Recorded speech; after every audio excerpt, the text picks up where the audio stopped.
it took her a week to find all these things. What a great spy. Because what else was she doing with her time alone, locked in a room with nothing to do 24 hours a day? And it took her this long to find all of that.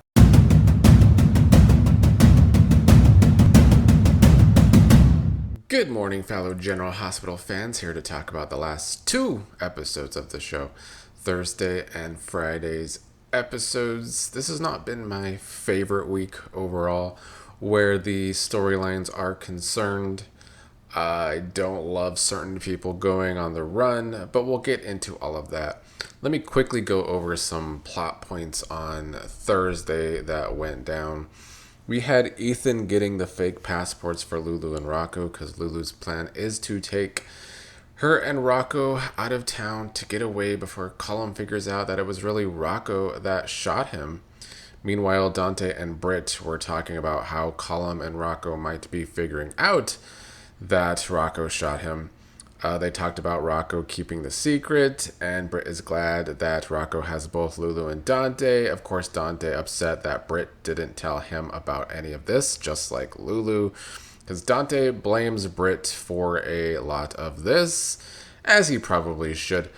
Dante then went to go see Lulu and Rocco. Dante thinks that Lulu is trying to not tell him something again, which he was right. Dante was there to see Rocco, but she sent him out to the store or something. Probably not the best idea if she's panicked that Cullum might figure out that he's the one that shot Cullum. But Dante told Lulu that she will make his son a fugitive over his dead body. He's going to have people watching her and Rocco. And I don't know, I like this side of Dante, I would say. I like how he is upset with the fact that people were keeping this information from him, as he should be. And I feel like he's trying to do the right thing as Rocco's father and also as a police officer. I don't know if he has any bright ideas right now, but yeah. So then Nathan, not so Nathan, ran into Dante as well. They kind of talked about the whole situation. Not so Nathan was still being quite overbearing, kind of crossing the line about being controlling about how Rocco and Lulu should leave town while Dante's trying to do his own thing. Not so Nathan, aka Cassius, is telling him he's not doing enough to protect Rocco.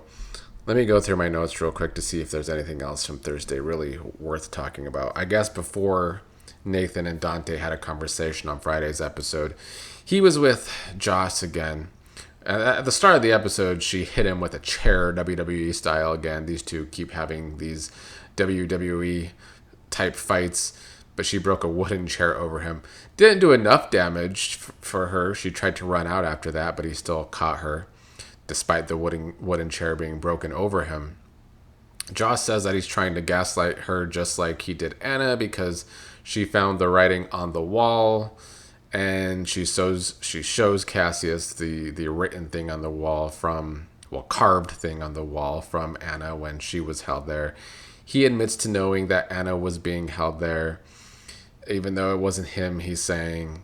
Then when he left, she found the tools that Anna left behind.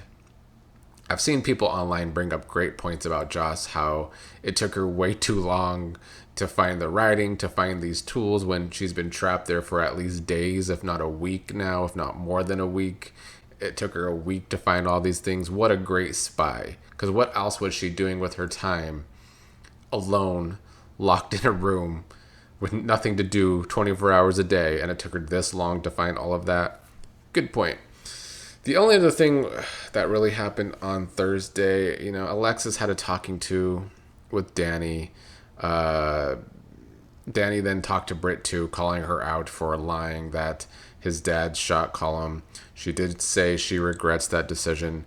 We had another confrontation between Lucas and Pascal, who bickered at breakfast at Windermere. Pascal still blaming Lucas for Marco's death. To me, it's filler. I know I've seen people, both in my comments and just online in general, saying that they like the scenes with Pascal and Lucas. But the last 4 or 5 times these two have shared scenes, It's been the same conversation over and over. And to me, that is a filler. On Friday, the best thing to happen was Nina. Nina and Willow were at the hospital. We never got a follow up, and at first I was confused how we never got a follow up to Nina about to inject Jack with the poison again in the hospital room or the medication, whatever it is. And he woke up. We never got a follow up on that on Thursday. Similar to how we never got a follow up on Willow walking into the room with Michael and Justin and the photos on the desk.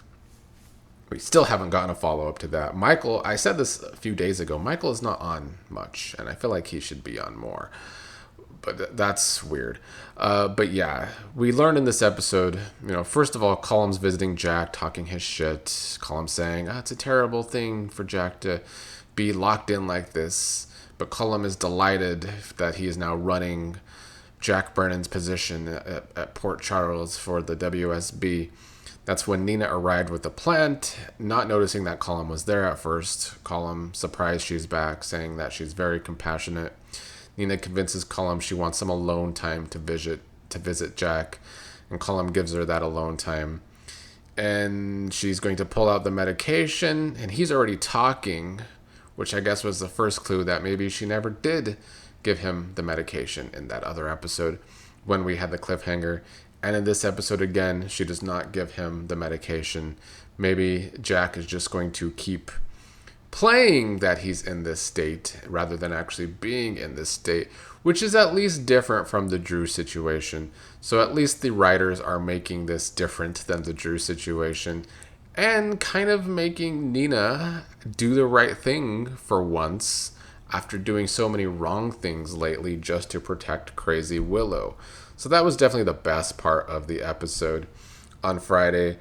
Yesterday, Sunny and Rick had some time. Didn't love Sunny coming in talking about how he's glad Rick and Liz had a good weekend together since Rick almost died getting that present for Liz, as if it's not Sunny's fault that Rick almost died because Sunny was going insane like a stupid idiot with paranoia. But they just talked about Sidwell and what he might be doing with the flight path. Meanwhile, Dante and Not So Nathan were bickering. I already talked about that. Ethan was telling Lulu he would leave with her and Rocco if needed. But Laura called Lulu needing to see her. And since Laura, of all people, knows what it's like to need to go on the run, she is okay if Lulu has to go on the run, saying if that's what she needs to do, that's what she needs to do. But Ethan and Lulu came home and find that Rocco is gone, and so is his fake passport. So Lulu has to call Dante and admit that she got Rocco a fake passport, and now that fake passport is gone, and so is Rocco. Felicia and Liz were at the hospital to start Friday's episode, talking about Liz's good weekend with Rick, which I would have liked to see more of, frankly. Don't like that most of that happened off screen. But they noticed Rocco was there, even though his community service is up. Rocco went to Britt they talked about how he's in danger, basically. Britt saying that Cullum does know that, or might find out soon, put it together soon, that Rocco is the one that shot him, so Rocco needs to leave town with his mother. But Rocco doesn't want to leave with his parents. He wants to leave with Britt. I just rolled my eyes during so many of these scenes. But Britt is glad that Lulu is ahead of this and got the fake passports, but he doesn't want to go with Lulu because his mom will have to leave Charlotte behind. Britt didn't want him to come with her because then he might have to watch her die because she's not going to be able to get the meds for the Huntington's disease. But eventually Britt gave in and said that he could come with her because she's leaving town anyway. My whole problem with this part of the story, and I've talked about this a lot with this main storyline, this main plot-heavy umbrella story, is that I don't care about Britt. And so much of this story has to revolve around Britt. And so, like, Britt and Rocco going on the run together does not excite me to have to sit through. Not even a slight bit. Liz did walk in on Britt and Rocco and saw the fake passports. Britt ended up locking Liz in the closet so that she could get away. Dante is the one that found Liz in the closet, and she talked to him about the fake passports. So he put it together that they're probably leaving town together. Before leaving town, Britt did call Sonny to let him know that Sidwell is the one that killed Dalton and that Pascal helped cover it up. I don't know if this means Sonny is going to confront Pascal about this, since Sidwell is using Dalton's death as the blackmail for Laura and Sonny. But maybe Sonny can actually do something good in this storyline rather than just being super paranoid and wrong about Rick. That might actually be nice to see. But it was a pretty weak week of GH this past week. Hopefully we'll have a more exciting week coming up this week. But we're probably going to be right back to a lot of the car crash storyline. And that's not great. And I just don't care about Britt on the run. I don't. I'm sorry, but I don't.